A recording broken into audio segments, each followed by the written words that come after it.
So in terms of creating the most immersive experience possible with your students, more specifically and artistically based, how do you find funding and how do you go about getting funding and saying that this is important, I need to come to work? What do you mean artistically based? So for example, like you want to call in a specialist to give a short presentation, or you want to be able to provide some kind of extra material for the students, or whatever, any type of material thing that costs money for a person.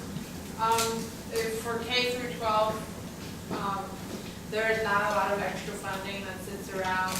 I don't think my experience is a typical experience. This program was brand new, so they had money sitting like for my salary, for books if I wanted books. But in terms of extra funding, Japan Foundation provides a lot of scholarships and grants for resources and materials, and there are grants for experiences such as bringing in a professional or taking students to a place. There's different types of grants. So if you go to Japan Foundations of LA, and I think New York does the same thing. You can talk to me afterwards. Right, so I've applied for grants multiple years, and because Japanese is a specialized area, it's not a commonly taught language, there are organizations that do want to support this. So we almost, in a way, I think I have an advantage because for our Spanish, there isn't money raining down on my Spanish colleagues, but I have almost like a specialty because this language is so different. There is grants, and as far as experiences and bringing in speakers, for me, everyone that I've brought to my classroom, or I've taken students to like facilities in Ohio, there's a lot of Japanese businesses. It's been people that I've met through networking. Dr. Tangerman, I've met him through JASCO, Japan American Society of Central Ohio, and I've met him through the speech contest. My friend Damon, he's a translator interpreter. I met him. Noodle shop. Yeah, we did. That's how we sat down. Noodles, okay, food. But a lot of these people that are professionals in the field, they just happen to be my friends, and it's for free. You know, I bring in a friend. I don't pay them anything for the day, but my kids get such a valuable experience. The student's a professional. You know, it also is not a native speaker that's talking about how they use Japanese in their daily fields.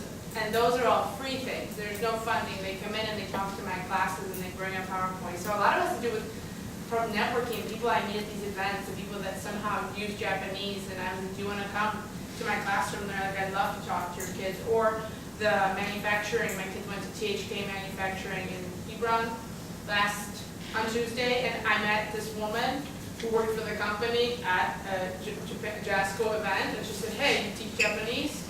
Why don't you bring your kids here? And I brought Japanese club kids, and they met the interpreters and translators, so those things have been free. So a lot of it's just personal connection. For art, I mean, you're talking about, I guess, more about, are you talking about specifically about bringing in like experts, or are you talking about art as well? Bringing in experts. Bringing in experts, okay. So for what we do, we have 4 full-time instructors. So we basically are the experts on staff at all times. And so we will do some consultation stuff with other entities as we do need more help. But in our case, we don't really bring in a lot of other people. And since we are based out of OSU, a lot of what we do is actually within OSU.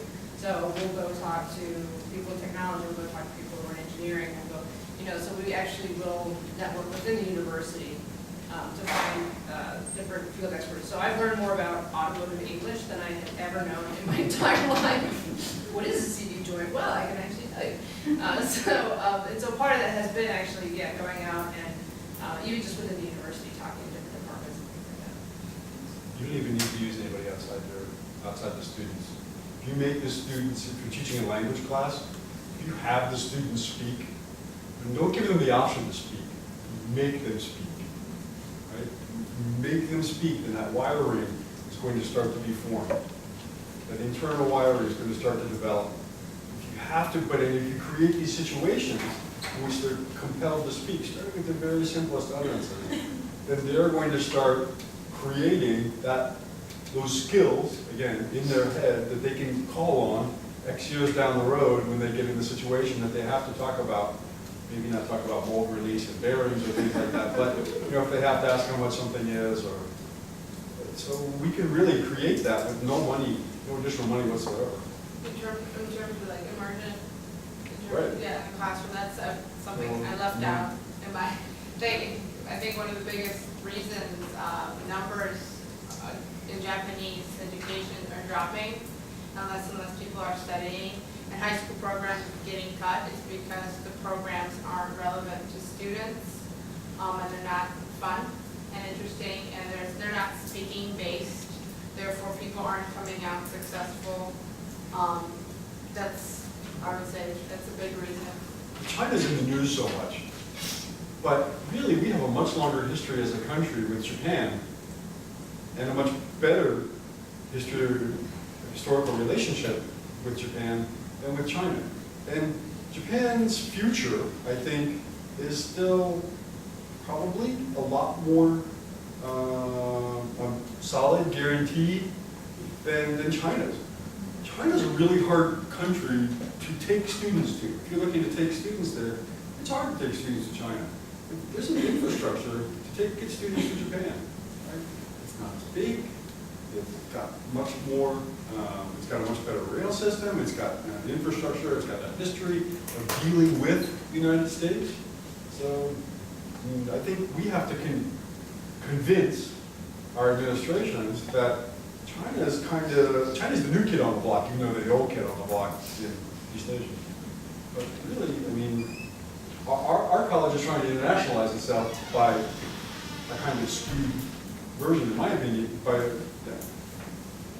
really, I think we need to be teaching students to go to East Asia and take these skills with them and perform and do negotiations about ball bearings and mold release, or do discussions about microeconomics, or be able to program the next PS12 or whatever's coming next. But those conversations will take place after you've formed an environment in a classroom setting or in your learning setting that you could have conversations in the first place. If you form that type of environment where students are not afraid to take risks and talk about everyday things and the weather and what they like and about themselves, because that's what we want to talk about is about ourselves and our surroundings.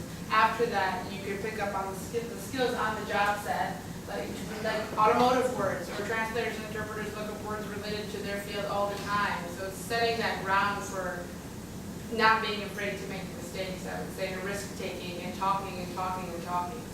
We have other questions? Yes, well, as a Japanese American society, one of the important mission is promote Japanese culture and then promote more Shinchika, the American who likes Japanese culture. So the people who are here is already somewhat interested in Japanese. But if you look at general public, what would you suggest? What kind of things that we can do to start engaging Japanese culture? You mentioned that the anime or other cultural stuff, food, whatever. A lot of things that we could think of, but would you suggest something that what would be a good things for plant the seed of general public to start liking Japanese or Japanese culture?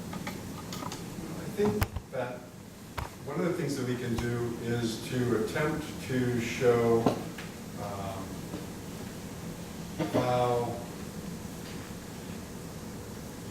how readily Japanese accept visitors, and how much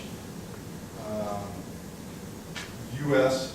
people, U.S. citizens, residents of this country can benefit from learning about a place that is, quite frankly, so very different. I think as a country we're growing more and more, I think we're growing very polarized in that there are some who want to shut the borders and others who want to open the borders up wide. So it may be a hard sell, but I think we can talk to institutions, talk to organizations about the value of inclusiveness. Anything other comments? Yeah, I think entirely of the spectrum. One of the things that we're trying to do is not only teach automotive English, but also teach life English, and trying to motivate our learners to actually go out into their communities and use their English. And I think doing that and helping them, meet other people in their communities is a big way to get local interest in what they're doing. The language is a huge barrier. Pronunciation is a big thing we struggle with. The biggest barrier, though, is really themselves. Nobody wants to sound like the smart aleck who speaks better English than anybody else. I have one learner, I was trying to teach him to say the word over, and he didn't want to say it. He said, I can't say over, hazukashiu. He's like, he's so embarrassed to try to speak and really move his mouth like we do in English. And so that cultural aspect has been really hard to get over. But I think as they start to, in their own communities, move out and become more involved, then the community itself can kind of see, oh, they come from a different culture, but we do have a lot in common. This is sort of interesting. So that's sort of my take on it, being on sort of the flip side of that equation. We are out of time, unfortunately. Do you have cards to leave behind? Anybody?